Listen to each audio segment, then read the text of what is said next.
ẹ wo ètò tòní ó lágbára ó gbóná jọjọ ni o. Mo fẹ́ kẹ́ wá lọ gbọ́ ohun tí àwọn panelists Dr. Oriyomi Hamzat tí wọ́n tú lórí ètò lónìí lórí ọ̀rọ̀ ìgbésùmọ̀mí náà ni o. Pàápàá lórí ọ̀rọ̀ àwọn àlmájìrí tí wọ́n ń kó wọ ilẹ̀ Yorùbá lójoojúmọ́, ewu tó wà ńbẹ̀ fún wa tá a bá tètè wá nǹkan ṣe sí, táwọn gómìnà wa tí wọ́n bá gbé ìgbésẹ̀ tó lágbára lórí ẹ̀ ní kíákíá. Ẹ wo kó má dàbí ẹni tó fi iná sórí òrùlé sùn ni o. Ẹ má jẹ́ ìgbà yín lákòókò, ẹ wá lọ farabalẹ̀ kẹ́ gbọ́. Ẹ wo ẹ farabalẹ̀ kẹ́ wá lọ gbọ́ wíníwíní ọ̀rọ̀, kẹ́ wá lọ gbọ́ àṣírí gómìnà ìlú Kastina bó ṣe ń ṣe àtìlẹ́yìn fún àwọn agbésùmọ̀mí nílùú Kastina. Kódà kò sí nǹkan tá a bá pẹ̀lú ẹni bẹ́ẹ̀ gan ju pé òun gangan agbésùmọ̀mí ni. Ṣùgbọ́n ẹ má jẹ́ kí n sọ̀rọ̀ jù, ẹ wá lọ gbọ́ wíníwíní ọ̀rọ̀ lẹ́nu pásítọ̀ àtàwọn panelists tó kù. Ẹ wo ètò onímọ̀ye sọ ó gbóná gidi gan ni o. Tẹ́ ẹ bá lè wò délẹ̀ ẹ wò ẹ gbádùn ètò yìí gan, ẹ gbádùn ẹ wá lọ gbọ́ ohun tí wọ́n sọ. Ẹ já bẹ̀rẹ̀ láti bi fọ́nrán àwọn kan láti ẹkùn àríwá lórílẹ̀‐èdè wa Nàìjíríà tó ṣàfihàn àwọn ọmọ skul tán wà lójú títí tán gbé ké lọ́wọ́ nǹkan kan báwọn lóṣì ká gbàbẹ̀ wọ Kastina mọ́ra wọn. Ẹ gbé fọ́nrán sí.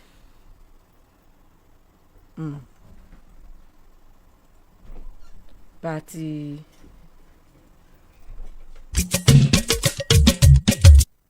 This is part two, children. They are children. These children are supposed to be in school. Look at it, part 2.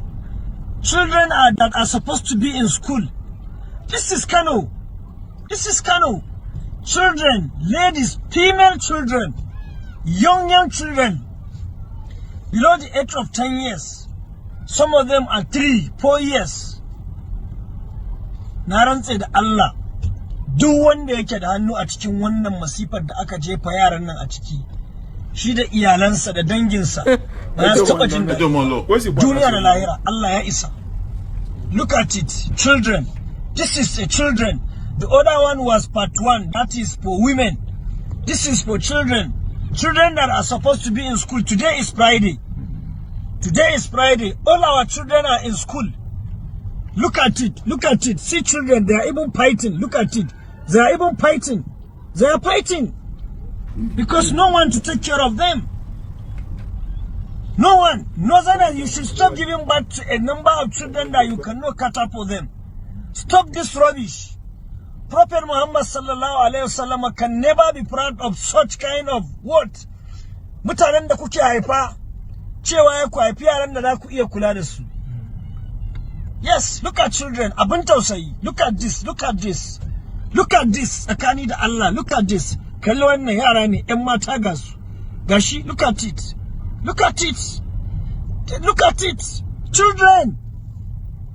Children. Government should do something. Abba gida, you have to do something. This is the third part 3 of for the women. Part 3. Where are we heading to? Are we really in sense? Are we really a human? Imagine, look at it. Look at the long queue. Look at it there. Okay. Ẹ káàárọ̀ ẹ kú ojúmọ́. Ọ̀rọ̀ rí o. Sẹ́rí kan tí màá rí sọ́bẹ̀ ni pé gbogbo àwùjọ kọ̀ọ̀kan ló ní belief system. And belief system ó ní ṣe pẹ̀lú ideas and values àti attitude. Lápá abẹ́yẹ belief system wọn pẹ̀lú nǹkan tí wọ́n ń ṣe. Okay? Wọ́n gbà gẹ́gẹ́ bíi pé values tí wọ́n nìyẹn. Lápá bí ìṣesí tàwọn nìyẹn. ìṣesí tàwọn, that's belief system. Okay. And belief system sì lágbára gan o. Ó ní agbára gan. Tí èèyàn bá ti yọ̀ǹda ẹ̀mí àtọkàn ẹ̀ láti gbàgbọ́ nínú nǹkan tó sì ti di from one generation to the other. Ẹ máa rí pé wọ́n ní tàwọn mọ̀mọ́ náà wà ń bẹ̀ bá àti ẹ̀ débẹ̀. Bẹ́ẹ̀ni. Definitely wọ́n pass batting yẹn bí ẹni tí èèyàn sáré lé tí o fẹ́ fọ́ ẹni tó wà wájú ẹ̀ ní igi bí kò máa continue eré lọ. System yẹn ti pẹ́ níbẹ̀ yẹn. Mo rántí ìgbà kan tí former president Goodluck Jonathan tí wọ́n bẹ̀rẹ̀ sí plan láti control almajiri, wọ́n bẹ̀rẹ̀ sí establish school láti jẹ́ kí wọ́n modernize almajiri system yẹn gbókìtì at last ni torí pé kò work now ọ̀rẹ́ mi kan serve ní Bauchi state ní north ó wá Sulaiman tó bá ti wá nínú class tó bá ń kọ́ wọn ní chemistry lọ́wọ́ ọmọ kákan lọ́wọ́ ipò ń fẹ́ jáde kò ní class níbo ló ń lọ ábẹ́ lọ́wọ́ ẹ̀ ní English á reply teacher ní pípa ntúrẹ́ǹtì ìtumọ̀ ẹgbẹ́ mi ìgbọ́n English tẹ́ ẹ sọ àwọn akpọ̀ fẹ́ lọ chẹ́kì àwọn tó kó mọ̀ lù àti kìíní ẹ̀ sí ni Sulaiman wá fẹ́ nà ọ wá sọ pé wọ́n bẹ̀ ń kó ń wá síbí ni wọ́n bẹ̀ kó ń wá síbí ni. pé kò ń wá sí school. kò ń wá sí school. ok. ó ní mọ̀lúkún sísẹ̀ bíi mọ́ ni òun gbọ́dọ̀ mójútó ó ní bó sì wà kíláàsì gangan ó sọ fún àwọn kíláàsì ẹ̀ wọ́n sì ń jẹ́ kí Sulaiman mọ nǹkan tí ó ń sọ. ìtumọ̀ ẹ̀. ó ní pé tí wọ́n máa lọ mójútó ó ṣeéṣe kí nǹkan sáwọn ọmọ yẹn ipe ìbẹ̀lẹ̀ yìí ẹ̀mí òun sì ibẹ̀ ló wà. gbogbo tẹ̀sán kíláàsì yìí ọkàn wọn ò sún bẹ́ẹ̀ o ibẹ̀ lọkàn wọn wà ẹni kò ń lọ wò ó Sulaiman wà free nígbà Sulaiman dé staff room ó relate experience ẹ̀ pẹ̀lú àwọn teacher yòókù ó ní bọ́lá ọ̀sẹ̀ níbi ni wọ́n ṣe sùúrù pẹ̀lú ẹ̀ ní o belief system wọn ò nù rí yẹ now and what can we do ó ní pé àwọn traditional rulers wọn àwọn àgbààgbà ìlú àwọn lè ṣiṣẹ́ and the religious leader àwọn lè ṣiṣẹ́ tọ́ láti rí i pé wọ́n bẹ̀rẹ̀ sí ń correct belief system yẹ poverty dákun but kò síbi tó ṣe poverty ó lè pọ̀ ju bì kan lọ o but notwithstanding tí belief system bá ti pẹ́ nílẹ̀ wọ́n á kà sí normal way of life àwọn ọ̀ka sí tuntun wọn bẹ̀ yẹ wọn ọ̀ka sí wà kíní ẹni tó ń sọ̀rọ̀ yẹ ó ní enlightened mind ló fi ń sọ ló fi ń rí bẹ́ẹ̀ òun ti jáde ọkà ìwé níwọ̀nba ló fi ní pé this belief system lè máa bá lọ báyìí. ó wrong.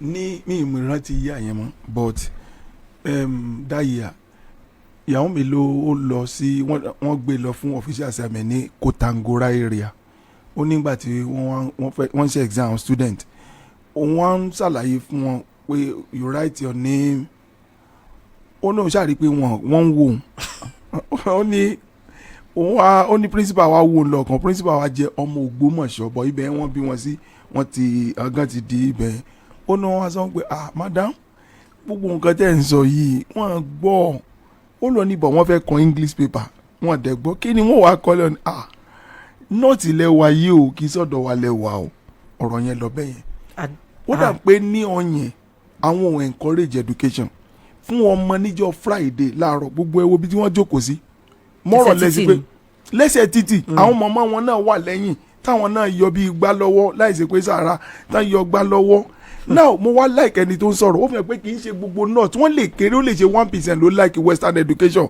irú arákùnrin tó ń pariwo yẹn ó like western education ó dẹ̀ ń ka lára pé bó làwọn ọmọ àwọn ṣe máa wà nírú ibẹ̀ yẹn tó ṣe pé instead tó yẹ ká fi one school láàárọ̀ now mi ò mọ nǹkan tí federal government fẹ́ ṣe sí ṣùgbọ́n lára nǹkan tí mo lérò pé federal government fẹ́ ṣe tó dùn Àtíkù ibi ò lè láàárọ̀ yìí tó dùn Àtíkù ni pé Àtíkù said owó tí federal government sign pẹ̀lú àwọn country tí wọ́n kó countries tán káwọn ọmọ lọ láti lọ kàwé ìjọba ọ̀sán which I think Àtíkù sọ pé that will serve as an encouragement for them to go to school so tí wọn ò bá sọ because not ló pọ̀ jù I will start an example of reason bóyá last week lẹ́nìkan sọ fún mi pé láti north bóyá Bauchi or Gombe ní bọ́ yẹn wà ó wà ní Ìbàdàn bí ibẹ̀ ló ti lọ school I won't mention the name of the school ṣe pé ní something roughly be 12 million mo gbọ́ pé wọ́n náà ń fún you understand àtọwọ́ school rẹ̀ ní àtọwọ́ tí ó fi leave wọ́n pé because náà bá kò sí bí ó ṣe lọ school you understand bóyá ara nǹkan tá ti kú ń sọnù tó wọ pé federal government bọ́dọ̀ rẹ̀ níjọ̀n the promise náà ti ṣe pẹ̀lú àwọn country yẹn bí tán káwọn ọmọ lọ láti pé wọ́n sanwó wọn so that. ok ti mú pọ̀. mo ti mú pọ̀ èmi wò pé mo mú pọ̀ báyìí kẹ́mọ́ ti jà so how are we going to encourage àwọn tán sùn sójú ọ̀nà yẹn àtàwọn mọ̀mọ́ tán nàró tó yẹ kán mọ́ ọmọ lọ school tán mú lọ ara nǹkan tá a lè ṣe so èmi wò pé fún local government tó yẹ kán lójúṣe tán máa ṣe ń bẹ̀ yẹn ẹ wò gbà kan nígbà tí Bọ́lá Ìgè tán wà ń bì nígbà yẹn àwọn secondary school wọn gbọ́dọ̀ rọmọ ní time tó yẹ kọ́ ọmọ one class kó máa rìn káàkiri wọ́n á gbé ọmọ yẹn wọ́n á nà àwọn ọmọ kó tó fi dé rí àwa ní gbogbo ọba agun kankan bẹ́ẹ̀ náà gbọ́dọ̀ rí student kó mọ̀ there should be no loitering nothing whatsoever ní time tó yẹ kọ́ one class táwọn náà bá lè ṣerú ẹ̀ lọ́hùn bóyá ìyẹn ẹ̀ bá jẹ́ kí the total number of students tó wà níta tó yẹ kọ́ one school bóyá wọn bá fi wọ́n bẹ̀ so èmi wò pé apá kan tìjọba apá kan ti àṣà tẹ́ni yìí sọ omi tí mo tún wò ni pé bóyá wọn lówó lọ bóyá kan introduce free education kí wọ́n fi lè ráyè lọ. Honourable Speaker ò tí ì sọ̀rọ̀ tí wọ́n ti ní the Honourable Speaker has a lot to say this morning. Bóyá ìjókòó style ìjókòó yìnyẹn náà fi rí pé a lot ń bẹ láàárọ̀ ẹ̀ okay let's have it. ẹ jẹ́ ká wò báyìí kò ń ṣe pé wọ́n like education àwọn few education wà fún kàn bá lè máa rule àwọn many wọ́n là ń pè ní feudalism that is what indirect rule to fi succeed in northern states when the British were there as the colonial masters the few looks after and they control the many now wọ́n mọ̀ máa brainwash wọn ni kò ń ṣe pé normal believe wọn it was a kind of a brainwashing tí wọ́n ti wá adapt to their life pé tí wọ́n ti gba àwọn pọlọpọ ti pàgádà ara pé alimajiri lẹ́wọ̀n káwọn wá tọrọ láyé ni and the subsequent government tó wà ní north wọ́n encourage wọn they still encourage them to live in abject poverty and ignorance. nínú àìmọ̀kànmọ̀kàn wọn. nínú àìmọ̀kànmọ̀kàn wọn. so it has become a system in the northern states. Now let me tell you this when the gentleman was talking the other time Tony ibẹ̀ yẹn ó ti di believe ó ṣe gbogbo ẹ̀ àwọn ìwọ̀n níbí náà tán tó ní gbági tán tó ní mọ́lẹ̀ tán tó ní ẹgbẹ́dá tán pẹ̀lú àkọ́bọ̀ tán tó ní everywhere ṣé believe tiwa náà níbí it has become our own private ideology ẹ̀pẹ́ méjì àṣẹ north torí àwọn àbò ẹ méjì àkó wọn lọ́bi tán ti wá because they don't have a right to come and become a nuisance in this place ẹ tó bá fẹ́ wọ́n sí ìlú kan wọ́n ní ràtà tí gbébi tó wù wọ́n wọ́n ní ràtà tí jẹ́ nuisance táti di nuisance ẹ kó wọn lọ́bi tán ti wá pátá a lè ṣe àwọn náà wò ó rẹ bí ni ṣé kò pọ̀ bí ni ẹ lọ wọ́n rò ní ìsìn ẹ lọ tó tí kàn sí ẹ̀ ṣe ń gẹ̀ẹ́tì níbi dáìsí ẹ̀ńtà yẹn ẹ lọ wọ àwọn tó kú bẹ̀. Nothing is done they were just looking at them. ṣé àtúnfẹ́sẹ́ pé belief tiwa náà níbí it is not our belief it is what we decided to do deliberately. ṣé ń gbọ́ tí mo sọ fún yín láti rí pé àṣẹ àwọn kan àti pé láti pa múnú àwọn kan dùn. That's one. Now number two. Only pé we are talking about their system over time. Wípé àwọn obìnrin wọn wọ́n ń ṣàgbé wọ́n ń ṣe kinní kan wọ́n ń ṣe léyìí. Ìlú ṣẹ́ǹgbọ́n tó bá ti jẹ́ pé àwọn péréte ló ń ṣàkóso àwọn tó pọ̀. Ìlú tó bá ti jẹ́ pé wọ́n á ka ìgbé ayé wọn kún gẹ́gẹ́ bí ènìyàn. Wọ́n á ka wọn kún gẹ́gẹ́ bí èèyàn o. Wọ́n ká wọn kún bẹ́ẹ̀ bí màálù náà ká wọn kún o. Wọ́n ká wọn kún ẹranko. And that is why tọ́pọ̀lọpọ̀ value màálù ju ayé wọn gẹ́gẹ́ lọ. Number three, kò sí birth control. There is no birth control, kò sí birth control. Ọlọ́run ní tọ́jú ọmọ o. Ṣọ́gbọ́n wọ́n lè bí ọmọ mẹ́ẹ̀ẹ́dógún wọ́n lè bí ọmọ mẹ́ẹ̀ẹ́dọ́gbọ̀n wọ́n lè bí anything Ọlọ́run sì ní ó bá tọ́. Àtàwọn èèyàn. Wọ́n kọ́ wọn tàbí ẹran ni kò sí birth control. Are you getting what I'm saying? So if there is no birth control, what do you expect? Number four. Nígbà táwọn èèyàn gba polio injection bí tán gba gbọ́ ẹ̀ tán gba health kínní tí wọ́n rọ́ lápá tí wọ́n rọ́ lẹ́sẹ̀ mọ́ bí àwọn olórí wọ́n reject polio injection wọ́n reject àwọn immunizations níbẹ̀ yẹn so we have so many people tí wọ́n ti rọ́ lẹ́sẹ̀ rọ́ lápá fọ́ lójú because of one disease or the other and ẹ̀tọ́ lẹ́sẹ̀ gan kò ní ṣẹ̀ṣẹ̀ ń bẹ̀ ẹ̀tọ́ lẹ́sẹ̀ kan ṣàgbé kámọ̀ sọ ẹ̀tọ́ disabled so they have seen it as a culture a tradition. A way of life. Wọ́n ti rí gẹ́gẹ́ bí ìgbé ayé wọn. That's the way they look at it. Ọ̀rọ̀ àwọn ọmọ tí wọ́n ṣe mọ́ kiri agbe kiri bí. Despite poverty. Ìgbà kan dá school feed sílẹ̀ torí ta ló pọ́n dá school feed sílẹ̀. Torí not. Ọmọ wo ni ó jáde nílẹ̀ Ìgbò tí ó máa lọ school táwọn òbí ò ní fún lóúnjẹ tàbí tí ó jáde nílẹ̀ Yorùbá tí wọ́n ní fún lóúnjẹ kó tó jáde nílé no matter the poverty rate. Yóò mú kan yóò mọ̀ kàrà. Yóò di nǹkan lọ. Yes. The school feeding was not introduced because of people in the south. Yes. It was introduced because of people in the north. Kábà àfilẹ̀ entice wọn láti go back to school. Nígbà tí àdá school alimajiri lẹ̀, Jonathan dá alimajiri school lẹ̀. Did they go there? Ṣé àwọn leaders wọ́n encourage wọn? They didn't encourage them. Waste ni project yẹn. It was a complete waste. what are you talking about. project rẹ kàn forí ṣọpọ́n lọ lásán bẹ́ẹ̀. ṣé orí tó bá fẹ́ kò ṣe pé ó fọ́ọ̀sì àwọn ọmọ yìí. náà mọ́ṣáláṣí tó ń gbọ́n tí mo sọ ní àpéjọpọ̀ wọn ní inú ilé wọ́n jẹ́ kó realize pé education is important. tọ́ba ti lè jẹ́ kó realize the importance of education ẹ̀yin náà lè jẹ́ èèyàn wọ́n á sọ fún ẹ pé ó lè jẹ́ èèyàn.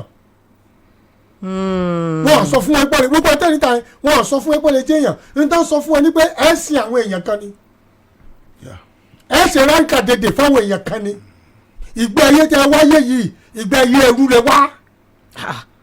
go to in this time and age. go to Oro Road bẹ́ẹ̀ kọ́ lọ wọ́n bẹ́ẹ̀ àwọn kékèké àwọn ọmọ tó pẹ́ if you look at them imi look handsome go to the go look at them. wọ́n believe pé ká tọrọ jẹlẹ àwọn òbí owó jókòó bẹ́ẹ̀ wọ́n mọ̀ gbowó wọ́n believe pé that is the way they should live their lives. nǹkan tí wọ́n fi kọ́ wọn nìyẹn. ṣé àwọn tó wà níbí àwọn kan máa lọ school ní wọn ni àwọn tó ti wà enlightened nìyẹn the enlightened one among them send their children to school. wọ́n sọ bẹ́ẹ̀. ọba àgàngàn gbàkan sálíṣù gbogbo àwọn ẹni graduate now tọ́wọ́ sí wọn tó ń tẹ̀lé mọ́ olú wọ́n pọ̀ jù wọ́n lọ wọ́n tún dá school alimajiri lẹ̀ ọ̀pọ̀lọpọ̀ lọ. gbogbo àwọn ẹni graduate so the few elites tó wà nù wọn tó fẹ́ máa rule àwọn yẹn ṣé nǹkan tí mo sọ àwọn náà rán léèwé láti máa rule àwọn yòókù. kò dàbí bí now anybody can become anything at any time anybody ló lè dìde at any time anybody tó lọ́n bá pè ló lè jẹ kò ń gbé few kan a máa override wa wàá dé wa a máa sọ̀sọ̀kúsọ sí wa people ask you questions they don't ask questions there they take directives. ntọ́ba ti sọ ni. glorified messengers they put them into perpetual slavery nítorí ṣe nìyẹn so wọ́n feed wọn ni tẹ́wọ́ tí wọ́n bẹ̀ wọ́n ti pẹ́ tọ̀ wọn ni ẹja lọ gbóúnjẹ so wọ́n lọ tò láti lọ gbóúnjẹ ni àìjọ Friday dẹ̀ ni wọ́n lọ gbóúnjẹ wọ́n lọ sustain life wọn ni wọ́n believe pé káwọn tọrọ jẹ ni the issue at stake are you getting what I'm saying now. so that is it kò ṣe pé wọn gbóúnjẹ ń bò mí náà o àdìbìgbà kí ká fẹ́ ṣe kí nígbà tẹ́kọ̀ àyàn lọ gbóúnjẹ lé àwọn ọlọ́lá jùlọ tó wà nínú àwọn èèyàn ńláńlá but it is not in this magnitude. for the meantime there ni tiwọn. it's not in this magnitude kò ṣe pé don't rely lórí for life ni. wọ́n wàá rọ̀gbọ̀kulé lórí pé ibi táàtì mọ̀ jẹ́ táàtì mọ̀ ìgbà táwọn kékeré náà aláwìyé iṣẹ́ lókun ṣé ọ̀rẹ́ mi múra sí iṣẹ́ ọwọ́ rẹ iṣẹ́ la fi ń dẹni gíga bẹ́ẹ̀ kò bá rẹ̀ fẹ̀yìntì. bí ọ̀lẹ́ la rí bí àbá wárí gbójúlé ọmọọṣẹ́ ni apalara ìgúnpá nìyẹn kan. báyìí bá fi ọ lónìí bí o bá lọ́wọ́ lọ́wọ́ bóyá kẹ́bọ̀ translate ẹ̀ sáwúsá ayé omi tẹ̀rìntẹ̀rìn. ẹ̀bọ̀ translate ẹ̀ sáwúsá. kò sí yẹn kò sí yẹn. wọ́n sọ lọ́dún jọ lọ́hùn. kò sí múra sí iṣẹ́ ọ̀rẹ́ mi. wọ́n sọ lọ́dún jọ lọ́hùn. sọ la fi ń dẹni gíga they don't believe me. báwa la fi ń dẹni la fi ń lé jẹun. wọ́n ń yáyàn lówó wọ́n ṣe wọ́n ń yáyàn lówó eléle. elites yẹn o. no àwọn tó wà lẹ́gbẹ̀ẹ́ títì yẹn wọ́n bàbá owó ń bẹ lọ́wọ́ wọn wọ́n yáyàn lówó àwọn gángan ní lápò. máa gbọ́ àwọn exploiters làwọn ìyá lọ síbi kan bẹ́ẹ̀ àwọn ìyá kan ló máa ń ṣe owó fún wọn. wọ́n tó kọ love letter. wọ́n jókòó wẹ́pọ̀ àwọn ẹ̀wọ̀n fi wọ́n ṣiṣẹ́ ni wọ́n wá ń gba owó ẹ̀ lọ́wọ́ wọn. tó bá ti gbowó yẹn tán wọ́n wà kó lọ fún àwọn kan. owó yá yẹn owó ẹ̀ga tó báyìí tó máa jókòó. àní ti general gas tún kọ love letter sẹ́nìkan lọ́ọ̀kan. mi ìṣeré tó tún kọ love letter mi ìṣeré tó tún kọ love letter tó ní kó fún gẹ́ẹ̀ kejì lọ́hùn mo wò pé kí ni. honourable speaker but tá a bá ń continue bá. kò sí wáyé control ìwọ tó. no ọlọ́run ní tiẹ̀ ń tọ́jú ọmọ ọlọ́run ló ń tọ́jú ọmọ náà. super lásán super a máa níyàwó méjì. no ọlọ́run ẹ lè sọ ẹ lè sọ ọlọ́run ló ń tọ́jú ọmọ ọlọ́run ní ń tọ́jú ọmọ bí ẹ bá bí ilé ọlọ́run yẹn bí fún ọlọ́run ní ń tọ́jú ọmọ. bí fún ọmọ. sọ wọn kàn bílẹ̀ ní like tí ò lólùsọ tí ò ní anything. bó ṣe wá bílẹ̀ tọ́lọ́ ń tọ́jú ẹ̀ ọlọ́run ní ń tọ́jú. ṣé kò máa affect wa as a country. ṣé ní society. affect wa àmàgbọ́ àbílípò affect wa o tábà bílípò affect wa àní àláwọn kan máa trouble wa ni o àní àláwọn kan máa fi trailer kó yàn wa kò affect wa tó tà wá bò àfẹ́ kí Haúsá bínú sí wa àfẹ́ kí Fúlàní bínú sí wa so we allow them to roam over the streets because of politics we allow dissidents criminals to move around us. What are we talking about? All in the name of Igbo taferi. Because they want us to love us. Afẹ́kọ́ máa ṣe ṣáì babalala fún ọ. Babalala bò wọ́n ẹ ṣe. Afẹ́kọ́ máa ṣe nìyẹn. Ṣáì ọba àgùnfọ́.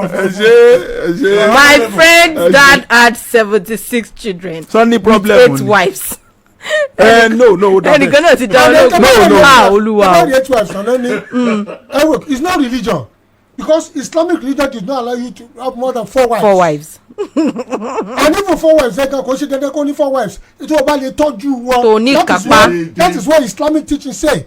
O gbọ́dọ̀ tó bá lè ṣe déédéé pẹ̀lú wọn. Ìyẹ́mọ̀lẹ̀ ọ̀pọ̀lọpọ̀ tó ń bí kan tó ń fẹ́ mẹ́ta wọn ṣe déédéé ni. Shoemaker have 3 to 4 wives. That's it. Ilé àwọn fi ń rí bòdì mbẹ yẹn o. Lórí ọ̀rọ̀ Ìbò ìbò owó Kánò náà. Àwọn ọmọ under age gbogbo ló ní káàdì náà ẹ wà níbo Kánò pọ̀jù Èkó lọ. Èkó and Kánò were the same thing. Wọ́n divide Kánò sí mẹ́ta. Ìgbò wọn sì tún ju Èkó lọ. Now káìpé ní north ni káìpé ní north ni Ọlọ́run ló mọrú ọmọ tí Rúmi àti bí lọ. Ó ẹ ti bí tó ẹ̀yin. Tí bá wá láti north. Irọ́ ní káìpé mo wà lára èlé mi máa káàtì pé mi o káìpé mi ṣe elite ṣẹgẹtì. Tẹ́kọ̀ wá. Ọlọ́pàá tó ní ara amúnisìn ni. Mo ti mọ̀ ṣùgbọ́n àbájírí tí wọ́n mọ̀ wálé ẹ̀ lọ́sẹ̀. lóúnjẹ tí ń rà lé wa. Good morning, house. It was war yesterday in Akure when trailer parked at old garage to drop up to 1,000 of our. Can you imagine? Wọ́n drop ẹ̀ṣẹ̀rẹ̀ ń bí ni o. Àwọn onígbà gbèjà láti kọ́ ọ̀bọ̀n bí o. If you go to Iwo Road today, go to Shasha today, go where àwọn tó ń bá ata wọlé. So it is the dumping ground. Dumping ground níbí náà. What are you talking about? Wow. This place is a dumping ground. That's why the population is rising every day for nothing. Explosion. Ìdí nù tó yẹ pé àwọn state government wọ́n bí wọ́n ní ànídìí àti pàkíyèsí wọn sí bá ń ṣe ń sọ̀rọ̀ yìí. Àkíyèsí wo ló fẹ́ pè àkíyèsí wo ni tí wọ́n rí fúnra wọn ni. But Lagos state ti lé wọn gbà. There is a purpose for it, my brother. For everything you see you do in life there is a purpose for it. Ìdí máa ń wà tí ẹ̀ máa ṣe ògbó tí ẹ̀ ṣe láyé. There must be a reason for it. What are the reasons for you not to protect lives and properties of citizens when invaders, when foreigners are invading us and bringing disease? Àwọn tó wọlé tán ṣe tí wọ́n profile wọn. Tọmọ irú àwọn àrùn àbí nǹkan tó wà lára wọn. You are exposing us to danger, to disease, to pestilence, to epidemics. Do you know some of the functions of government is to ensure that they don't allow disease to spread and to break láti mọ̀ out? tàn ká. What are we talking about?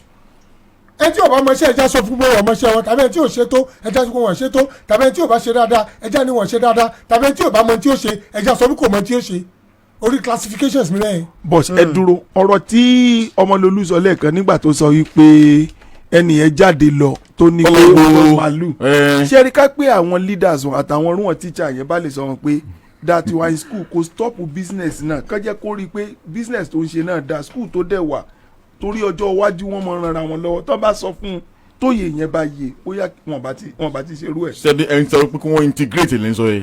ṣé bí àwọn ó lè máa ṣe business kó dẹ̀ tó máa lọ school ọmọ tó irú ọmọ tó sọ ohun. tó bá pẹ́ láwọn leaders sọ yẹ ẹ̀dá pé náà leaders sọ pé àwọn náà lè ṣe business o you can as well go to school ṣe bọ́n ṣe ń bì náà. àníwọ̀n fún wọn máa gbọ́ sórí ó yẹ kán lè ṣàlàyé ẹ̀ fún wọn. àlàyé bò ó. tó lọ classroom tó ń gbé tó kò ń class. a sọ fẹ́ pé àlàyé tán lè ṣe láyé fún wọn ni pé tán sọ wọ́n dẹrú. honourable speaker wọ́n mọ̀ ní ẹ̀ mọ̀ nǹkan kan mọ̀ ni pé àwọn tí wọ́n jẹ́ ọmọ Yorùbá bí náà wọ́n ti fẹ̀rẹ̀ sí ní cultivate habit rọ́dọ̀rọ̀dọ̀ kankan máa gbọ́ sọ́ra àwọn yẹn ọ̀lẹ́ ni wọ́n bàbá ẹgbẹ́ gbàgbọ́ akíkú kan sọ ọ̀gá wọn lọ ráyé lójú wọn lọ gbéraga ṣàkóso àràbà ṣe ẹgbẹ̀rún òṣùṣún àwọn tó jáfà kan ṣo iṣẹ́ arúgbó ọmọ àkúkú mi ṣe kàrà dáradà tábí wọn kúkú lọ́mọdé. ọdún jọ yóò yíra padà ní ògbójì rẹ̀ báyìí. ọ̀lẹ́ lọ́sọ̀ àwọn yẹn o wọ́n ṣe bẹ́ẹ̀ ni ọdún ìjọba ọ̀lẹ́ làwọn yẹ o. mo lọ sí sọ̀rọ̀ ẹ̀ ìṣọ́ra fi ń délé gíga àkọ́bá wọn ní bẹ́ẹ̀ ẹ̀jẹ̀ lọ́la àkọ́bá ń gbẹ́kẹ̀lé àtẹ̀yẹmọ́sọ ẹni àbáyé ìṣẹ̀lẹ̀ lẹ́sẹ̀ ní ọba gbójú wọn o tẹ́tẹ́ mo sọ fún ọ o tẹ́ àkọ́bá jìyà fún ṣé kí ilé ìtọ́jọ́ o tẹ́ wọn iṣẹ́ fún ní gbọ́dọ̀ ẹni ìgùnpánìyè gan. báyé bá fẹ́ mo ti gbọ́ ṣùgbọ́n tí mo sọ ni pé àwọn pẹ́rẹ́ǹtì ti bí náà. àwọn tó káàdì láìfọ àníyàn láti ilẹ̀ tó ti kó sí yín lórí wọn kó sáwọn lórí ká kó sí wọn lórí ni pé bí o bá ti ń dàgbà sí kí o sì máa ṣerú bí o bá ti ń ṣerú kí o máa tọrọ jẹ. kọ́mi fẹ́mi ṣe mọ́ tán ká ẹ̀. a kì í gbó lórí lójú bó bá gbó lórí lójú iná burúkú ló ń lọ. iná burúkú ló ń lọ. píríncípù tí wọ́n nìyẹn. àwọn tọ̀dọ̀ one big gan tí wọ́n sọ pé wọ́n ti ń fara wé wọn it could be as a result of the fact pé owó ò sí lọ́wọ́ àwọn parent. Begging is not an excuse. Prostitution is not an excuse. Listen to me, let me tell you this. Some years back, when I left the tertiary institution, my mother was alive, but there was no family to help. As the firstborn, I don't want to rely on gist from my mother again. So you're not fend for her. I fend for myself. You don't think me ba mi bet mo lọ la erin. Wọ́n kò bẹ̀ ní foundry works kan ní challenge. Wọ́n kọjá bá mi bẹ̀ ní ṣé mo ní mi ní fún ẹ lówó ní kí ló ṣe. I cannot sit down and allow and you watch. to keep on feeding me again. Èmi náà ti tójú. But the formato la bẹ bridge mo lè dé rí. What are you talking about? Because I'm purposeful. I want to stand alone. Kò ní mugo, kò ní muti, kò ní yaya kuya. No, not at all. I was brought up well. Yes. But I'm purposeful in life. I don't want to be a beggar. What are we talking about? Kò sí excuse fún kẹ́lẹ́kẹ́ sọ fún mi pé torí pé òní bàbá òní yá ni. I lost my parents at the tender age. What are you talking? Don't give me excuse. Fend for your life. Honourable Speaker, ẹ má bínú. Don't give me excuse o. Mo ń bọ̀. Ìjọba wa ń di ọjà, mọ́mí. Èmi ò ní bàbá ní at the age of 7. Bí a ṣe bá ṣe wá gbọdọ̀ fi wájú tàn tàn lọ́wọ́, mọ́lá kan wá kó dáwọ́ ju wa.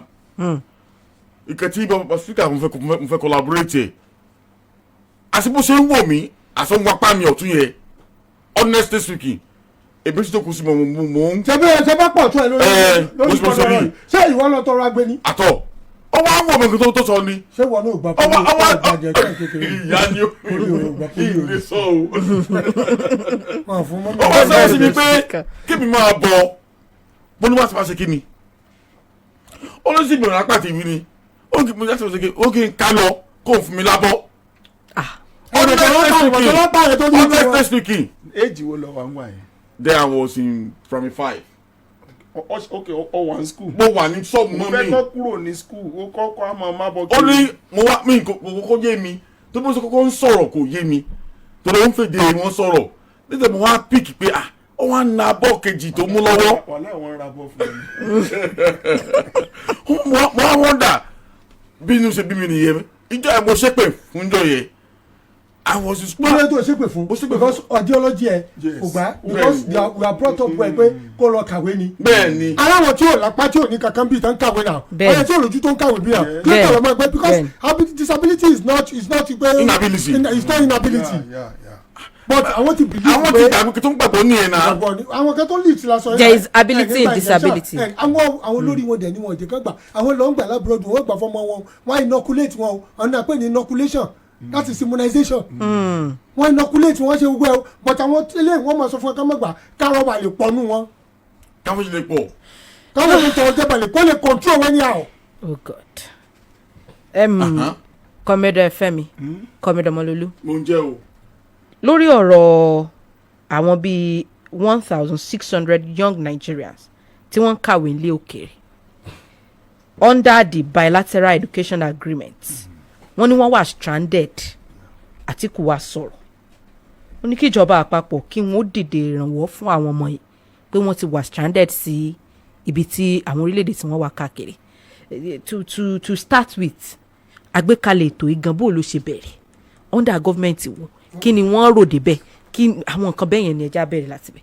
Láti ọ̀dọ̀ kí n bá wò ó èmi rántí ìgbà tí wàhálà àwọn Niger Delta bẹ̀rẹ̀ lápọ̀dọ̀ wọn náà tí àwọn ọmọ yẹn yàrá tí wọ́n gbébọn pé ogun ní àwọn ìjọba àpò ń fi ojú àwọn ráre wọn ò sì rí tàwọn rò including the multinational company tí wọ́n wà nípa south mú ní fásitì báyìí ó gbóná gángbà yẹn ó dà pé ó bẹ̀rẹ̀ láti gba second term bàbá Olúṣẹ́gun Máyọ̀jọ́ ó split sáàmù Umoru Musa Yar'Adua ó wà lára àwọn 7 point agenda ní ti south mọ́ sọ báyìí o tí Umoru là kalẹ̀ ipò wọn takú pọ́lẹ́mù Niger Delta gbà yẹ fine and good all round former vice president gbà yẹ Goodluck Jonathan nbí kó lọ sí creek láti pàdé àwọn boy guys yẹ láti bá wọn sọ̀rọ̀ late Umoru òun fèsì àwọn governor láti bá wọn sọ̀rọ̀ wọ́n wá rí i pé kí wọ́n fún wọn ní education kí wọ́n send wọn láti sọ abroad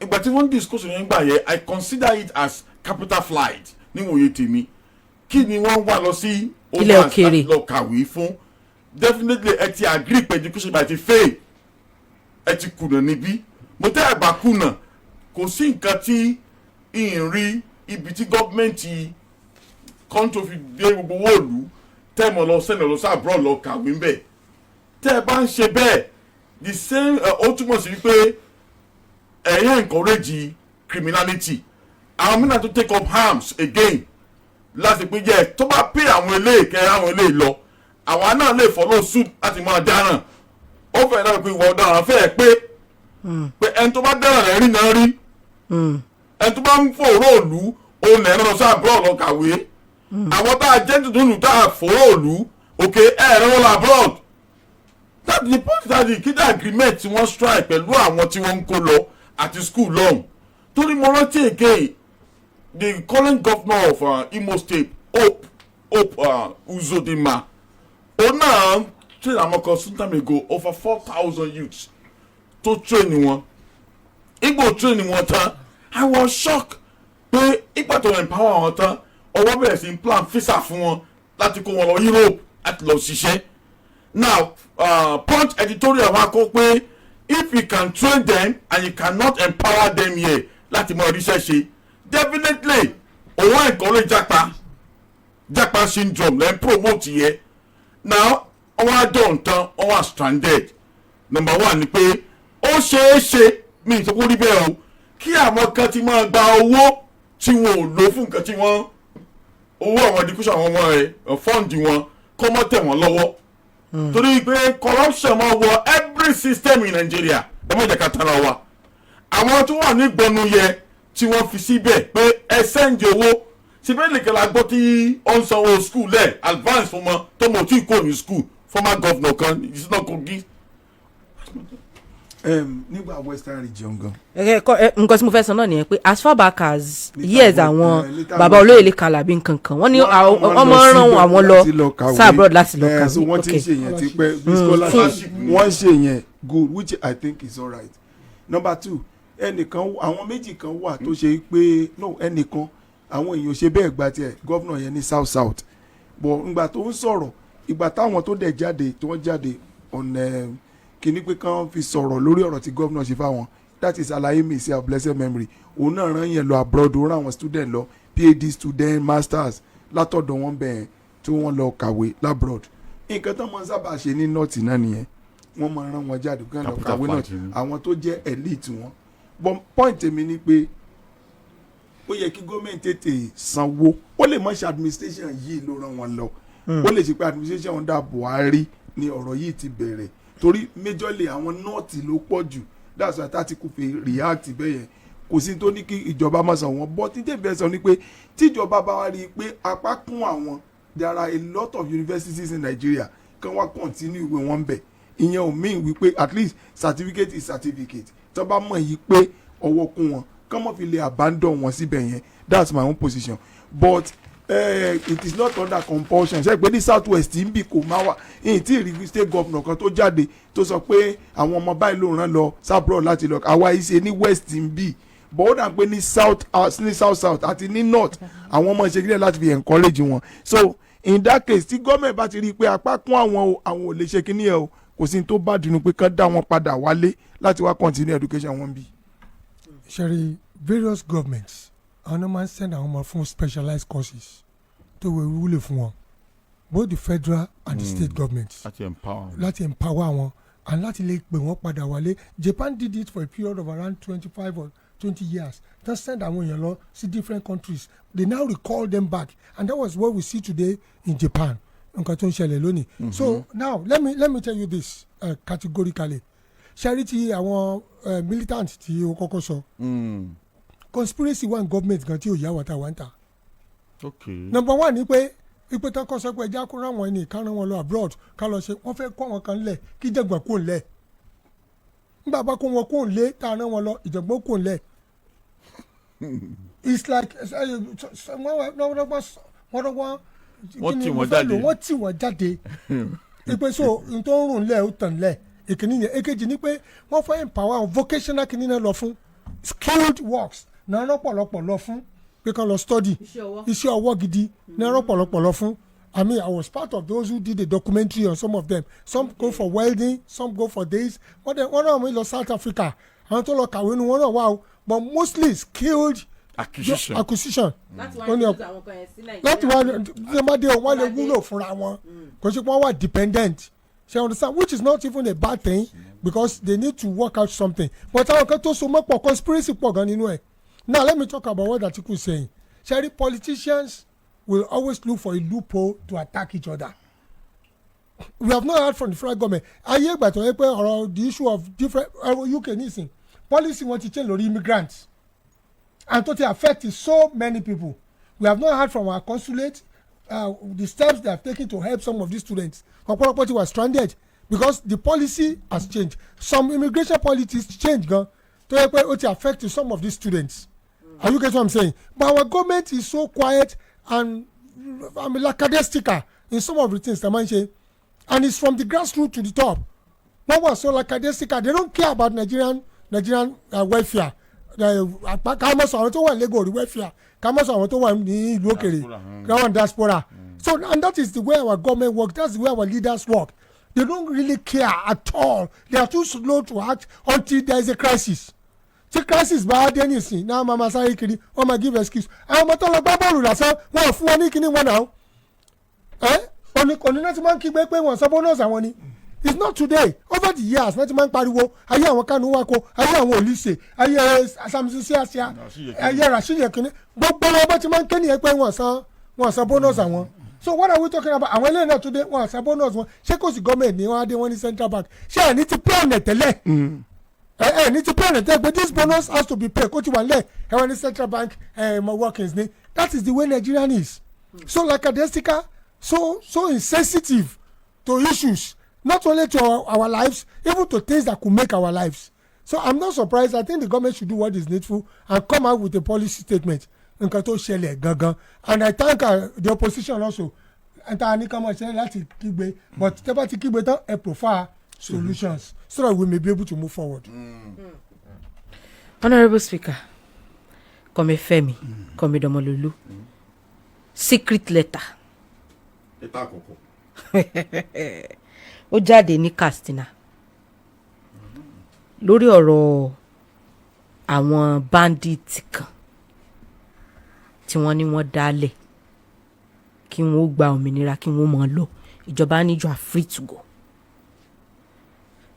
Ó ti wá wọ́n gbé lẹ́tà yẹn jáde lọ sí iléeṣẹ́ lọ sí ẹ̀ka òfin tọ́ràn kan wọ́n sì ṣe ní kọ̀kọ̀ secret letter wọ́n tàgẹ̀ kódà wọ́n kọ sínú ìròyìn gan pé wọ́n tàgẹ̀ secret letter pé kì í ṣe ń tẹ́ mọ́ sí yanya kí o ẹ̀kan rọra gbé wọlé ni o ó wá leak síta bó ṣe secret tó náà bó ṣe pamọ́ tó lẹ́tà yẹn wá jáde síta ní ìsìn ìjọba wa ṣẹ̀ṣẹ̀ wá ṣàlàyé ṣàpè ìgbà tí ọ̀rọ̀ bá ti di pé ó ti bọ́ta àmútọ́rọ̀ kan ó ṣàlàyé wọn ò mọ̀ jẹ́jọ́ lórí rẹ̀ láti gbá wíjà rí. láti wọ́n níjọba ìpínlẹ̀ Kastina ti wá ṣàlàyé ọ̀rọ̀ lórí ìdí ẹ̀ tí wọ́n fi ṣe ètò dídá àwọn tí wọ́n ní wọ́n lọ́wọ́ nínú ìgbésùmọ̀mí à ń ṣe gbébọn ní banditry bíi 70 níye ìdí ẹ̀ táwọn fi ṣiṣẹ́ lórí pé kí wọ́n tú wọn lẹ̀ wọ́n ló wà lára ọ̀nà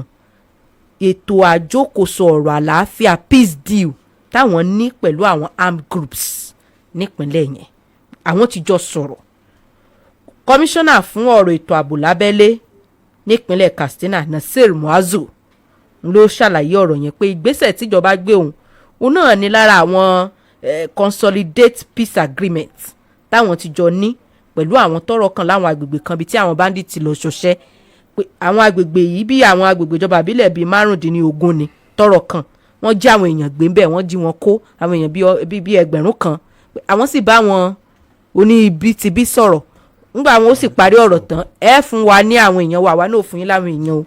fẹ́ jàǹbá àwùjọ ìkọ̀kọ̀ òkòkò nǹkan náà ni. ìkọ̀kọ̀ ní secret kan rẹ̀. máa gbọ́ mi ìdílé tó bá gbé nǹkan tó kó mú orí ìwà tí ó mú ìwúrí wá tí ó jẹ́ nǹkan tí wọ́n pàtẹ́wọ́ fún wọn fún tí wọ́n rí sàklọ̀ kò túmọ̀ kò jẹ́ nǹkan kọ̀kọ̀ ohun tó bá ti ń ṣe ń kọ̀kọ̀ ọ́ máa wò táwò ìpèsè nìkan kan máa bọ̀ ọ́ kò sígbà táwọn kékeré tí o máa fọwọ́ lé nǹkan tá a bá lọ mú un tá a ṣe nǹkan ń kọ̀kọ̀ tá a bá ti gbúrò ẹsẹ̀ pé èèyàn ń bọ̀ lẹ́yìn wa jìnnìjìnnì ó mú ẹ ìbẹ̀rù ó mú yẹn pé ẹni tó bọ̀ lẹ́yìn mi yìí ó ṣe é ṣe kẹ́ pé yóò kà mí mọ́ bí kínní wà nìyẹn. 2 ni wípé ó ti fi hàn gbangba wípé ìjọba Kastina pẹ̀lú nǹkan tí wọ́n ṣe yìí wọ́n ń ṣàtìlẹ́yìn fún ìgbésùnmọ̀mí àti fífòrò àwùjọ wa. àwọn tó wọ́n ń sọ̀rọ̀ pé peace deal money máa gbọ́ peace deal pẹ̀lú terrorist peace deal pẹ̀lú ẹni tó ń fòrò òlu peace deal pẹ̀lú àwọn tí kí ni bandit terrorist ẹ̀ ń mọ̀ lọ language bandit terrorist. ṣé kò sí yàtọ̀ ni. ìyàtọ̀ kí ló wà ń bẹ́ẹ̀ èwo ló wọ́n máa já now bandit terrorist gèbí ní òye tèmi ìkẹ̀kẹ́ lèmi kó wọn pọ̀ now èmi ọmọ àwọn tí àwọn terrorist palẹ́kún àwọn ìdílé tí wọ́n ti hàn léèmọ̀ àwọn ẹ̀jẹ̀ tí wọ́n ti tánlẹ̀ ó túmọ̀ sí pé ìjọba Kastina náà dúró ti àwọn ẹ̀jẹ̀ aláìṣẹ̀ tí àwọn ẹ̀ ti tánlẹ̀ bí kò àwọn kan ti kú náà kí ni kó jẹ́rẹ̀ tí àwọn tẹ̀mí wọn ti bọ́ kí ni kó jẹ́rẹ̀ tí àwọn tẹ́tí fẹ̀mí wọn ṣòfò dànù ẹ wọ́n ń sá peace deal pẹ̀lú ọ̀daràn lù now the government also is complicit now because something in law aiding and abetting kí ọmọ ṣèrànlọ́wọ́ fún àwọn ọ̀tá ìlú now coming out right now láti wá máa wíwó tó wò tó nígbàgbọ́ tèmi o nígbà tí ilẹ̀ mọ́mọ́ wọn wọ́n tó dáadáa tí lẹ́tà yẹn bọ́ sí gbòòrò tó jáde wọ́n tó wò tó lẹ́nu let me give honourable speaker ọba àkóso wọ́n tó wò tó wọ́n wí. mo kàn ti discover pé ó ṣeé ṣe kí ìgbésùnmọ̀mí kó mọ́ stop ní Katsina torí pé ó lẹ́kọ̀ọ́ tó sọ gọ́ọ̀mẹ̀ntì gangan ràn wọ́n lọ́wọ́ nínú nǹkan tán ṣe that's number 1. number 2 ni pé. ṣé ìrànlọ́wọ́ nìyẹn ṣá. ibi tí wọ́n ti ràn wọ́n lọ́wọ́ ni àwọn tán mú yẹn ó ní nǹkan tí òfin sọ pé kàn ṣe fún bandit according to the National Assembly interlegislating gbà kan kidnappers bandit terrorist àtàwọn group tí wọ́n sọ pé àwọn armed groups tí wọ́n ti sọ di terrorist group ó ní nǹkan tí òfin sọ ìyẹn ló yẹ kàn ṣe àwọn tí wọ́n àwọn 70 tán máa mú kúrò ní prison wọ́n lọ join àwọn èèyàn wọn wọ́n wá fi ìyẹn fún wọn ní àwọn èèyàn tiwọn àwọn 70 yẹn ti empower wọn wọ́n ti máa pàdé àlòdè prison wọ́n ti mọ nǹkan tá lè ṣe so ẹ ti empower wọn láì mọ̀ ṣe nǹkan tí òfin sọ pé kàn ṣe ó túmọ̀ wípé Katsina state government àwa là ń kígbe pé àfẹ́ ìgbésùmọ̀mí àwọn gangan fẹ́ lábẹ́ àwọn tí ń náwó fún wọn ní Katsina state government wà and ó ti yé everybody ń sìn pé the way we are going in Nigeria ó dà pé north gangan faramọ́ terrorism. Kastina faramọ́ terrorism. Okay. Anyway, Katsina government, they are terrorists. That's a simple word, honestly. Honourable Speaker. Terrorists ni wọ́n.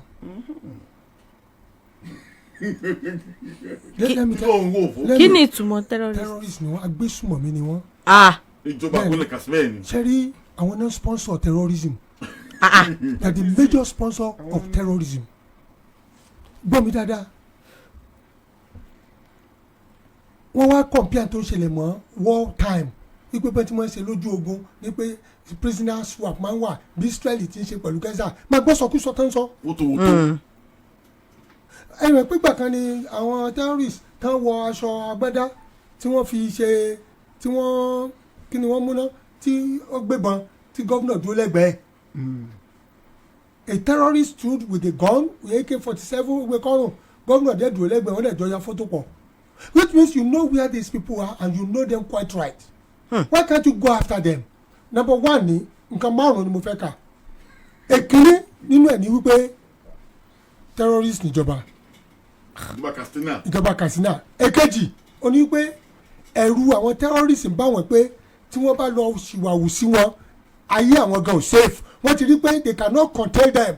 The best thing ni wípé kán romanticize wọn. Kán romanticize wọn, kán compromise. Wọ́n ti àwọn terrorist Katsina ti lágbára jùjọba lọ ẹ̀rù ń bàjọba gan kán mọ̀ gbé gómìnà wọn lẹ̀.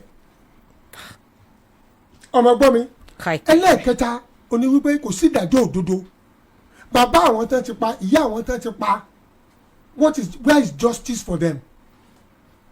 àwọn tí wọ́n sọdá láìnílé lórí. láìnílé lórí ẹ wá ní ẹ fẹ́ release mu àwọn 70 when you put them back into society it's like àwọn tó sọ pé repentant Boko Haram. Which Boko Haram is repentant? Which one is repentant? And that's why we have these insurgencies all the time. Àwọn tó ti mọ ọdún lèjà tó ti mọlé tẹ́ ti fi sínú ìjọba tẹ́ ti romance ìjọba tẹ́ ti romance àwọn ẹlẹ́wọ̀n tẹ́ wá tú wọlé. You are only endangering the populace. Àwọn tó ń kó bá wọn aráàlú àwọn ìjọba ni ìjọba Katsina ó ń kó bá wọn ará Katsina. Number 4, illegal mining tó ń lọ níbẹ̀. Ìwakùsà lọ́nà tí ò bófin mu. Àwọn àtọwọn tó ń jọba jọ ń pè ní ọ̀dẹ̀dẹ̀ agbára wọn ń rùn. The corridors of power is thinking. Strange pọ̀ níbẹ̀ gan. Are you get what I'm saying now? So when the government is now afraid of terrorists, ẹ gbàgbé kò síjọba mọ́ terrorists gbogbo wọn kò síjọba mọ́ because they are aiding and abetting terrorism. Ó ti sọ ìpọ́n tí ń kówó fún wọn ti pẹ́. Ẹ wá fi ìpẹ́jọ́ ó lè tẹ̀ tẹ́lẹ̀ ṣe láti appease wọn tẹ́lẹ̀ ṣe ní pé ó yá kẹ́ compromise kódà àmọ̀ fáwọn èèyàn yín lẹ̀ ẹ̀yin ò fi wálẹ̀ wọ́n tún dá wàhálà alẹ́ fún ìjọba tó ń bọ̀ tíjọba mi ìbádé tó bá lóun ṣerú ẹ̀ wọ́n tún bẹ̀rẹ̀ mayhem. That's why like Femi said continuity the thing is going to continue it's not abating. Kò sí bẹ́ẹ̀ tí bá rò pé ẹ̀. Ó túmọ̀ sí pé peace yìí kò ń ṣe peace. That peace is relative now you are sitting on a keg of gunpowder pátápátá là fọ́jú. Mọ̀kúmọ́ la dẹ́tẹ̀. Ọjọ́ àfọ̀fọ̀ tán ìjà ní dálẹ̀. Are you get what I'm saying? When you leave your enemy with one leg he can come back to you and conquer and overcome you. You don't leave your enemy with any legs at all. Àrùn tán pátápátá ni. Abẹ́ni àwọn Málíkì tí wọ́n ní kí ara bí lọ pánjọ́ kìíní tí ọ̀pá wọn run àwọn náà lọ́jọ́ ta Ísírẹ́lì lọ́la. Bó tiẹ̀ jẹ́ pé àwọn kan ní genocide ní nǹkan kan but it was directed by God. Are you getting what I'm saying? So when you leave your enemy with one leg you are in trouble o. Because with one leg he can come back. Kastina government are aiding and abetting terrorism. The government, the corridors of power is thinking is trench and is full of terrorists. Terrorists were already agbára wọn bẹ́ẹ̀. Terrorists in Kastina. So I don't know whether the federal government also would do such a thing. That was a kinetic and not kinetic. Approach when kinetic and not kinetic. What kind of procedures? You have to spell out the procedures. Is procedure legal or not legal? Tabaso or non kinetic and kinetic. Tẹ́ bá fẹ́ ní ẹ fẹ́ kó àwọn ọ̀daràn lẹ̀ ẹ wá school fún wọn ẹ ṣe lé fún wọn ẹ ṣe welfare packages láti dissuade àwọn èèyàn from joining them. Those are areas to use both kinetic dojúkọ wọn àwọn kan má dojúkọ wọn. There are different approaches under kinetic and non kinetic. Procedures wà ẹ kàn máa lo kinetic akọrin láti perpetrate evil. Irú situation yìí gan pẹ̀lú àwọn irú bandits tí wọ́n kó yìí gan ṣé wọ́n yẹ lẹ́ni tí wọ́n lè tán lè mọ́ fi ṣe peace deal ni. Àwọn tó ń pè terrorists làwọn náà bandits làwọn náà what are you saying? Mi ò lè fẹ́ kán para lé mi náà àwọn tá a ti jọ wà tipẹ́ táwọn náà rówó ẹ̀ mọ ibi tó owó ti pọ̀ jù sí ni wọ́n tó ń pín owó state ni ẹ̀ka ti kọ́ àwọn èèyàn ẹ̀ pè é 500 million àfin 300 million ẹ̀ bá dá 200 million padà. What? wọ́n jọ ń pè ní arẹ́njí ni tí o bá sáré jí wọ́n ti exterminate wọn ti pẹ́. arẹ́njí òní and the more tí suggestive bá dẹ̀ pọ̀ ní state wọn the more ni security vote náà ló ń kó tó pọ̀ sí arẹ́njí ní gbogbo ẹ̀. wọ́n audit security vote. wọ́n fẹ́ẹ̀ sí audit ẹ̀ láìpẹ́ ìfẹ́ mi. tí sẹ́rápù bá rogun yẹn jà ní o. fẹ́ẹ̀ sí audit ẹ̀ báyìí. Okay. Jẹ́ kí n sọ kankan pa conspiracy ìjọba àti northern oligarchy. I'm not biased about any and sentimental about any area, but there is a conspiracy. Over time, emigbelu òyìnbó, o lè rí Hausa tàbí Fulani kó wá struggle. They don't come to wọ́n máa ń náwó ni àwọn wà ní West End, àwọn náà ń gbélé gidi, àwọn náà wà ní Eyebrows. Àwọn náà wọ scholarship, àwọn náà fún scholarship àwọn náà fún jù. Ìwé ọ̀fẹ́ lọ́pọ̀lọpọ̀ wọn kà. So when Atiku is now crying ó ti bá wọn nìyẹn tí wọ́n ti bá wọn náà mọ́ ń kígbe tí ó bá wọn wọn ò ní kígbe. Àwọn ní like anybody tó bá alábùrọ̀ kó bẹ́ẹ̀ sọ Hausa mélòó Fúlàní mélòó lẹ́rù tó ó struggle bẹ̀ tí struggle tó ṣe irúṣẹ́ tẹ̀ ń ṣe wọ́n wọ́n ń gbádùn ní now. The elite is one of them. Àwọn ọmọ wọn náà ń fún gọ́ọ̀mẹ̀ntì á sanwó iléèwé wọn á sanwó ilé wọn á san gbogbo ẹ̀ mélòó ló bọ́ sí south. Mélòó. I was supposed to go to NMS in 1973 Nigerian military school Zaria. And Hausa man call me pé you are one of the best here. Ṣé mi mọ̀ yẹn kankan tó lè sign fún mi ni? 1973. That is so far away. That's a good buy. 53 years ago. I was even told that I did wonderfully well than I could have been admitted. Wọ́n substitute orúkọ àwọn Umaru Yisa. Wọ́n substitute orúkọ wa. So they enjoy all these booties. But àwọn náà ọ̀tá ara wa ni wọ́n bí. Ọ̀tá ara ni wá. Àwọn alámọ̀ ń jẹ́ accountant kìnnìkan, àwọn alámọ̀ ń jẹ́ kìnnìkan. àìsí ibi full administration, àìsí ibi chairman. Àwọn máa fi wájà accountant, máa fi wájà PRO nkankan. Ká mọ̀ gbẹnu sọ. Ibi tí south east, south west mọ̀ wà nù. Lọ́wọ́ àwọn ni PRO, àwọn ni kìnnìkan tó bá ti dáná tán, àwọn alágbẹnu sọ. We hit crumbs. Àwọn ọmọ àbí tó ti máa sign check. Àwọn ọmọ àbí tó ti máa gbówó jáde. Oh God. They enjoy abroad. Conspiracy yẹn nìyẹn káwọn yẹn máa wò from the political angle, look at it from the ethnic angle. Oh, dáadáa lórí ẹ. ẹja dákẹ́ ẹja bomi wọn díẹ̀ ká lọ ní òṣèlú. I can attest to what Pastor just said. An average Hausa man is here to study and then go back home to join politics. They are grooming them. Nelson Richard, you hardly see these dudes working here in the country, really. Pastor is right about Hausa Fulani here in UK. Wow. They don't àwọn ọ̀jẹ̀ wọn struggle wọn wá ṣiṣẹ́ táwọn ń ṣe kákàwé ká tún mọ̀ ṣiṣẹ́ mọ̀ ká mọ̀ dààmú kiri ká mọ̀ ṣe ọ̀sán òru mọ́ nǹkan. They don't have time for that. Owó ti wà lẹ̀ fún wọn. Eyebrows ní ìgbẹ́ ayé gidi náà ń gbé. Owó Nàìjíríà dẹ̀ ní owó tó yẹ kí gbogbo ẹjọ́ náà. Àwọn náà máa fún ní full scholarship mọ̀ pé àtowólé àtowóúnjẹ àtowólé ìwé ọmọ Nàìjíríà dẹ̀ ní. Everything don't Wow. need. Tó bá ti wá kàn wọ́n tán wọ́n máa pariwo. Little tí báwọn ti fi pé ta ìgbà tí gómìnà Tinubu ò fẹ́ fọ́ wọn oṣù kẹta ló ti bẹ̀rẹ̀ wàhálà wọn wípé kò fẹ́ fọ́ náà tí àwọn onídìbò fún ẹgbà governance ti bẹ̀rẹ̀ ẹ jẹ́ ká wise. Gbà tó ti lé kí àrí tó ti lé gbọ́ wọn they are not comfortable again.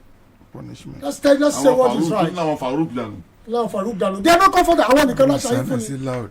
Sáwọn yòókù wọn ọ̀bọ̀n tòru ni. South east ẹ máa lé wọn ẹ máa short change south east ẹ máa short change south west jẹ máa ń rí ọ̀nà àbáyọ díẹ̀ ẹ máa short change gbogbo wọn tí ọba tí wàá kàn wọ́n tí ọba tí rí ṣe báyìí Nàìjíríà máa dàrú ẹ gbọ́dọ̀ dàrú. Who the hell?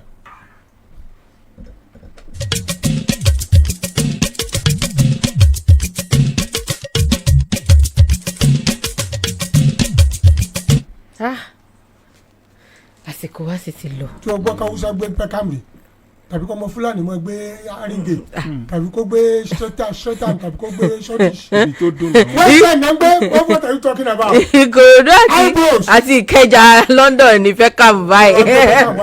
wàá gbé Brixton wàá gbé awúsákẹ́ wàá gbé straightan wàá gbé aríngè wàá gbé North London wàá gbé kìnìkan ibi tó wó wà ibi tí ìlú wa ìtàn sanwó lé gidi. What are you talking about? Ẹ sọ̀rọ̀ kí ẹ sọ̀rọ̀ jẹrẹ. Ok, ẹja gbọ́. Ìkàlẹ̀ ní kébì náà wà láwùsá ni. O ti létí. Ẹja gbọ́ díẹ̀. You no be God o. I dey like for you.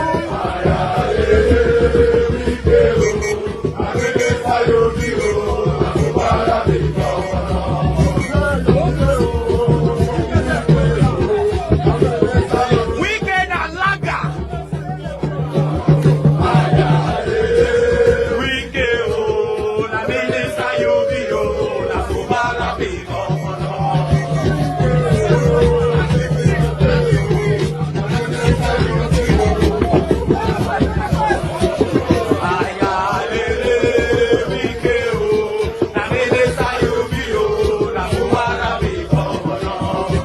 Very soon, we will let Rivers people know what we agreed before Mr. President.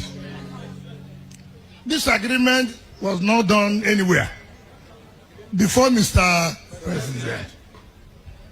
If you can renege what you agreed before President, then who are we? I'm not just a member of the All Progressive Congress. I am the #1 Let me tell you, there's nothing like in the state 001. You register in your ward and your local government. It's in your ward. So if you are 001, it is in your ward. There's nothing like state registration called 001. There's nothing like as registered in the state as 001. Everybody registered in his own ward. You could be the first person to register by virtue of your position. But operationally, as a sitting governor, yes, he becomes the leader of the party. I don't know about that. How would you not know that? I don't know about that. Because if he says so, who is the leader of APC in the Lagos State? The governor. Yes, so there are exceptions to the rule. The governor is the leader of the party in the state. Your Excellency, you are now the leader of the APC family in Enugu State. I am the Vice President, but the leader of the APC in Borno is Professor Babagana Umara Zulum. The President of the Senate is the number 3 citizen. The leader of the party in Akwa Ibom State is Governor Umo Eno. The Speaker of the House of Representatives is the number 4 citizen. But the leader of the party in Kaduna State is Senator Ubasani, the governor of Kaduna State. We are one family tied to a common destiny. I want to assure all of you that you are very much welcome to the APC, and we are one big family. They can go from wherever they want to come. I will resist any attempt. I will resist any attempt to think that anybody can come and tell us anything. Let them go and check our history. I was a minister when we had a strong governor who was close. He had the money too. Did he work? Okay.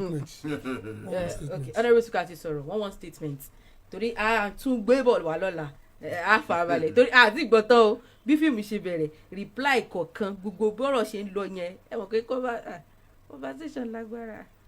Fubara ti sá lọ bí abo èbí sì mọ̀ pé àwọn tó gbà wọ́n tẹ́wọ́ gbà. bátù ṣe bẹ̀rẹ̀ ni yóò yí bóbó débi pé ẹlòmíì ò sàkún rivers. ẹrù àti rí àwọn tẹrù ń bà àti àwọn tẹrù ò bà but my advice to Wike ni pé support presidency kó padà sí PDP kó dẹ̀ sọ fáwọn House of Assembly tán tó APC náà káwọn náà padà wálé ká padà sí PDP control your PDP internally and support the president. Wike will get his power back but wọ́n wà ní APC ó tí n kí ló fẹ́ ṣe you cannot be a boss to an APC governor so ẹ lọ parí ìjà yín ní PDP kó padà wálé kó ní PDP ní ẹ so kó dẹ̀ ní káwọn House of Assembly yẹn ká tó padà sí PDP kó padà wálé Fubara dáná nìyẹn wàá gbàgbá rẹ padà so ó ṣe bẹ̀rẹ̀ ni. fíìmù ṣẹ̀ṣẹ̀ bẹ̀rẹ̀ ni àwọn alẹ́ pé 07041001887 07041001887 èyí náà mọ̀ pé wọ́n statement ta pé yẹn bí ìwà tẹ kàn pa òwe ni òwe lẹ pa torí ìtẹ̀sọ̀gàn ò tí ì yé èmi gan-an pé yóò yà wọ́n ara lé ó dẹ̀ ṣúọ̀ pé gbogbo ẹ̀ látù lọ́la tá a bá ti.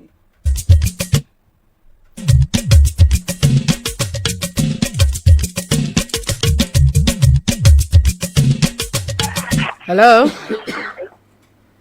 ìsàlẹ̀ ní kẹ̀kọ́ rí o ẹ káàárọ̀. ẹ káàárọ̀ sà. àti yẹn kú ètò. yes sir. mo kí pásítọ̀ fún ọ̀rọ̀ tí wọ́n sọ láti lórí ọ̀rọ̀ ìṣàn Wike yẹn ọlọ́run ní dára káyé wọn rú. àmín. bákan náà mo kí ọmọ ìfẹ́ Babalọ́lá àfáà Nuru láti Bódìjà ni.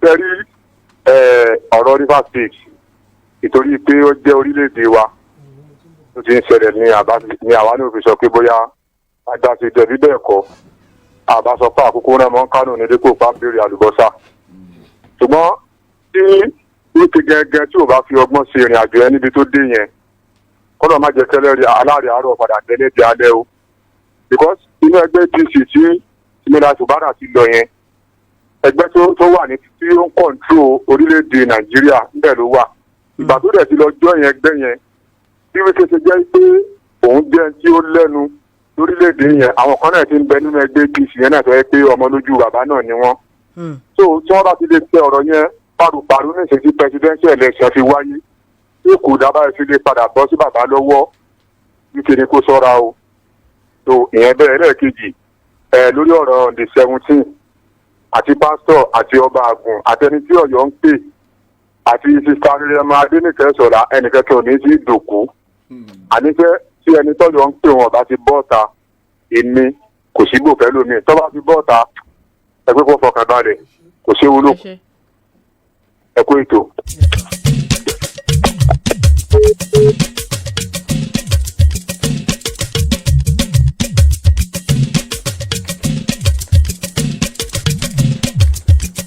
ok ẹ jẹ́ àlọ́. comrade Ejidinran Ọmọlólú. comrade Fẹ́mi Babalọ́lá Ọba Àgùn ṣọdàrú báyìí. ẹ ṣeun a kí gbogbo ẹ̀yin tí ẹ darapọ̀ mọ́ wa lórí ètò ṣókàn wa láàárọ̀ ìpẹ́ ṣeun Adénìkẹ́ ọmọbìnrin náà ṣọlá lóko tí.